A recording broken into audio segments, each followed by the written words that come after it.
6.1 1. Rafa. Why do you have problems sleeping? Well, I'm Spanish, but I moved to London a few years ago when I married a British woman. I've been living here for 3 years now. I have a lot of problems getting to sleep at night because our bedroom just isn't dark enough. I can't get used to sleeping in a bedroom where there's light coming in from the streetlights outside. In Spain, I always used to sleep in complete darkness because my bedroom window had blinds, and when I went to bed, I used to close the blinds completely. But here in England, our bedroom window just has curtains, and curtains don't block out the light properly. No. It takes me a long time to get to sleep at night, and I always wake up more often than I used to do in Spain. So why don't you just get thicker curtains? Because my wife doesn't like sleeping in a completely dark room. She says that she feels claustrophobic if the room is too dark. Yes. Some people do feel like that. 2. Mike. Why do you have problems sleeping?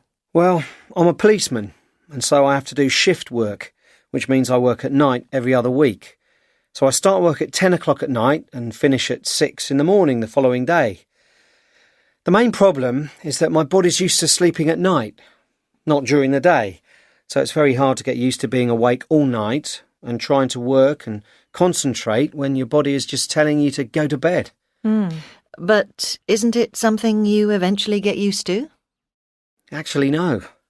Because I work during the day for 1 week and then the next week I work at night, which means that just when my body has got used to being awake at night, then I go back to working in the day, and then of course I can't get to sleep at night because my body thinks it's going to have to work all night.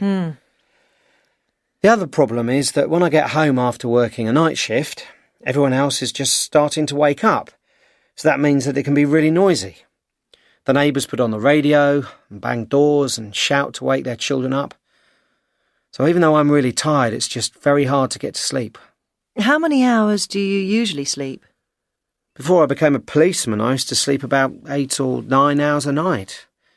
But I think now I probably don't sleep more than 6 hours. 3. Steph. Why do you have problems sleeping? I have a lot of problems sleeping because of jet lag. I have to travel a lot in my job and I take a lot of long-haul flights. I fly to New York quite often and I arrive maybe at 6 in the evening, my time, but when it's only 1 o'clock in the afternoon in New York. So at 5 in the afternoon New York time, I'll be feeling tired and ready for bed because it's my bedtime. But I can't go to sleep because I'm probably still working or having dinner with my American colleagues. Then when I do finally get to bed at, say, midnight, I find that I wake up in the middle of the night because my body thinks that it's morning because it's still working on UK time. And can you get back to sleep when you wake up? No, that's the problem. I can't get back to sleep.